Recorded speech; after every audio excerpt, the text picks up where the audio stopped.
it is the showstopper of our solar system.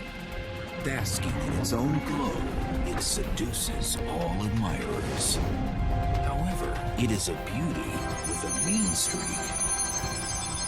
It's a massive, frigid ball of gas, surrounded by icy rings, hurtling at 40,000 miles an hour.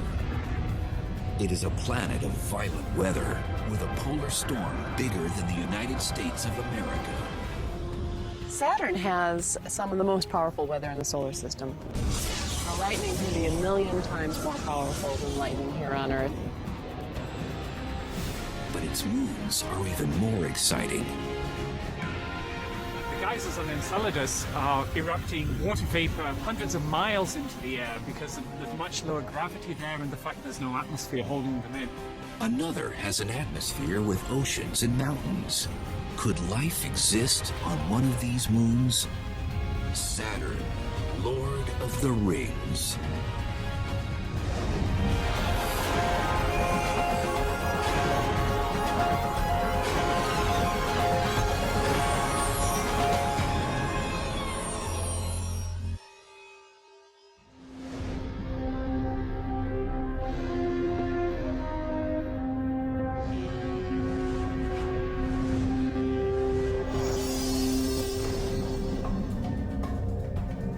There is one planet that represents the majesty, mystery, and awe of the universe. It is Saturn. It stirs emotion even from scientists who are stunned by its cosmic perfection.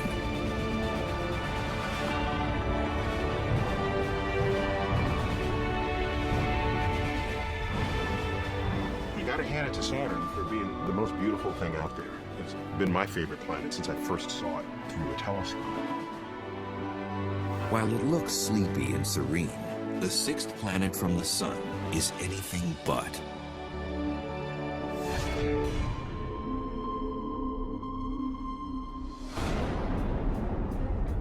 Saturn is a dynamo whose beauty is skin deep.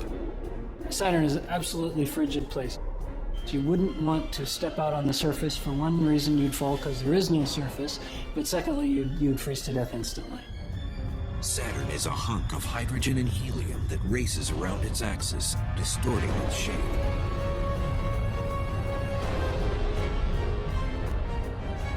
When you watch a professional toss a pizza, as it spins around, it flattens out.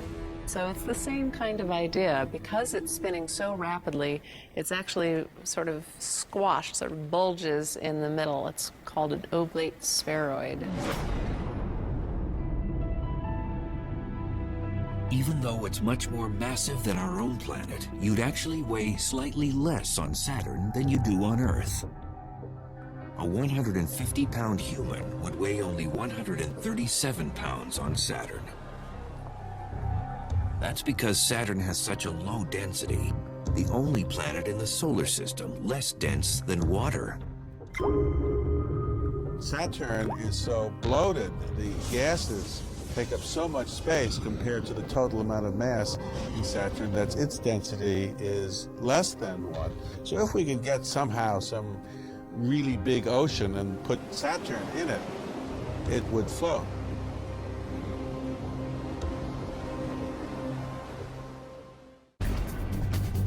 Saturn is the second largest planet in our solar system.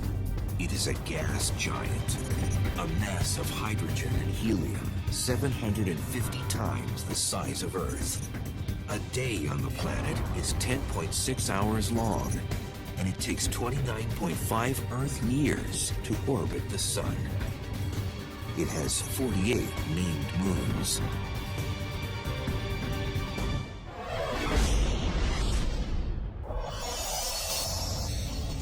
Saturn has been around for 4.5 billion years. It formed by accreting carbon dust particle by particle into a rocky core several times the size of Earth. Then it was able to attract gases like hydrogen and helium, which collapsed under gravity. As things started collapsing, this cloud began to compress. It began rotating more rapidly. but along its axis from, let's say, top to bottom, it wasn't rotating, so it was free to collapse under the force of gravity. It's called the conservation of angular momentum, a principle on display at your local ice rink.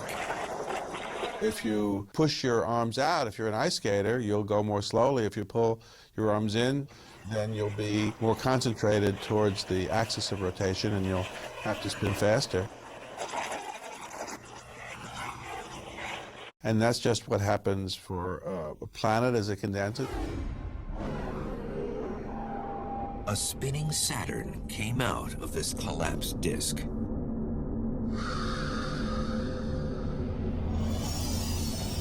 The feature that has made Saturn the most iconic planet in our solar system is her majestic, shimmering rings. They are incredibly big, 173,000 miles in diameter, wider than 21 Earths, side by side.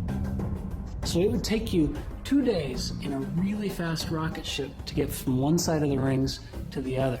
They're huge. However, these huge rings also are unbelievably thin, measuring about 65 feet. When viewed from the side, they virtually disappear. They are no thicker than about 1, maybe 2 stories in a modern-day building. They're paper thin in comparison.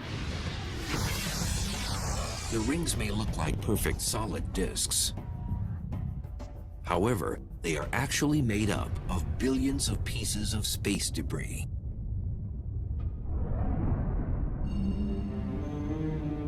But what exactly are they? They are countless icy bodies that range in size from objects as big as houses all the way down to the finest powdery snow you might ski on in Utah. And they're made of water ice. They're particles that have been pulverized, so they've smashed into each other. They've broken up into many, many little particles.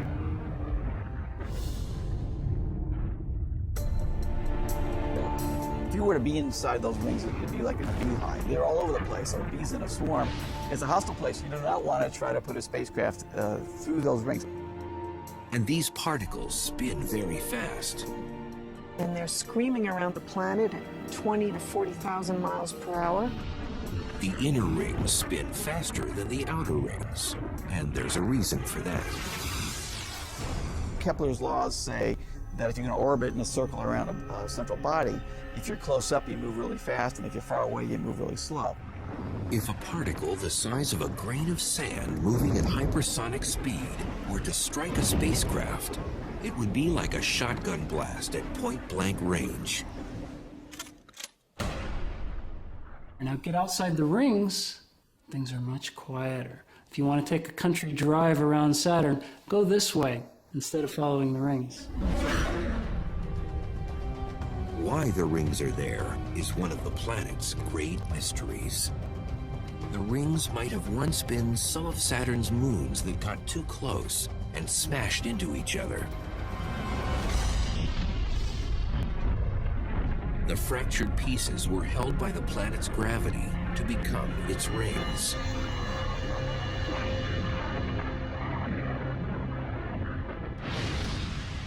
According to another theory, something big and fast might have crashed into one of Saturn's many moons. The broken shards were sucked in by gravity and fell into orbit, forming the rings.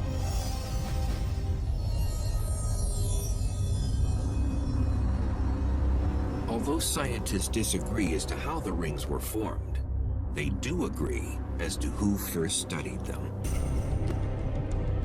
In 1610, the Florentine astronomer Galileo Galilei first noted the rings of Saturn.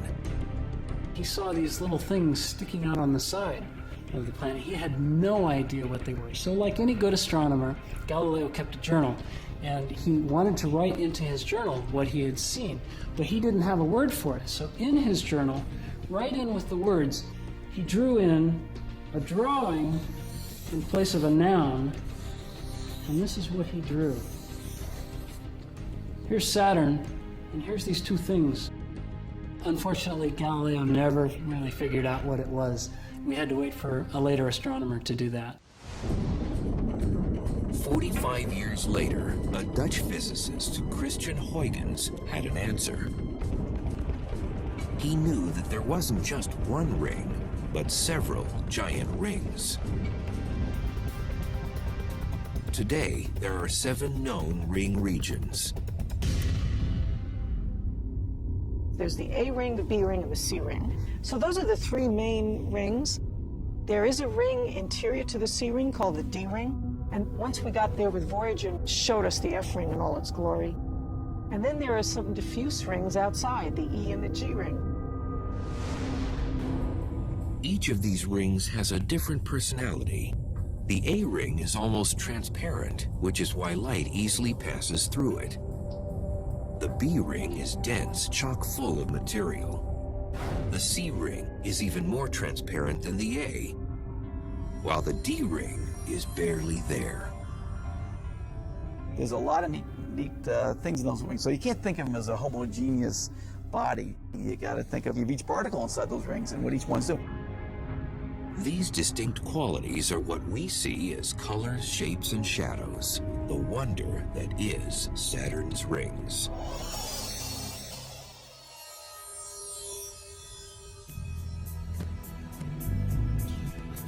The reason we can see them at all is due to the sun. Just as our moon glows with reflected sunlight, so do Saturn's rings. It is a phenomenon called ring shine. Just imagine yourself on the night side of Saturn looking up and having the rings just completely covering the sky. It's much brighter than if the Earth on a full moon. They shimmer, and they're brilliant, and they're bright. And that's because they're mostly made up of ice particles, which reflect a lot of sunlight. However, there is evidence that the glowing marvels of our solar system won't be around forever.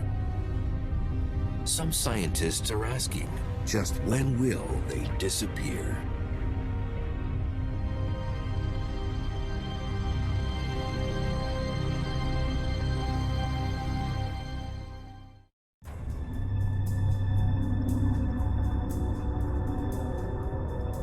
For all scientists know about Saturn's rings, they remain a huge mystery.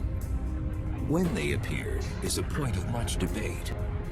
Scientists used to believe that the rings were formed at the same time as Saturn, 4.5 billion years ago. But because we don't understand what holds the rings together, and our best guess as to how long the rings could stay together is only a few 100 million years, there's something wrong with this picture. There are reasons to believe they're no older than a few 100 million years old. Those reasons lie in trying to estimate how much erosion is taking place on the rings because of the hailstorm of micrometeoroids, small, tiny bodies that, particles that come in at a tremendous speed and chip away at the rings and therefore erode them. Neptune, Uranus, and Jupiter also have rings, but theirs are sparse and dim. Saturn's are bright and full, leading scientists to suggest that they haven't been exposed to erosion for long, and therefore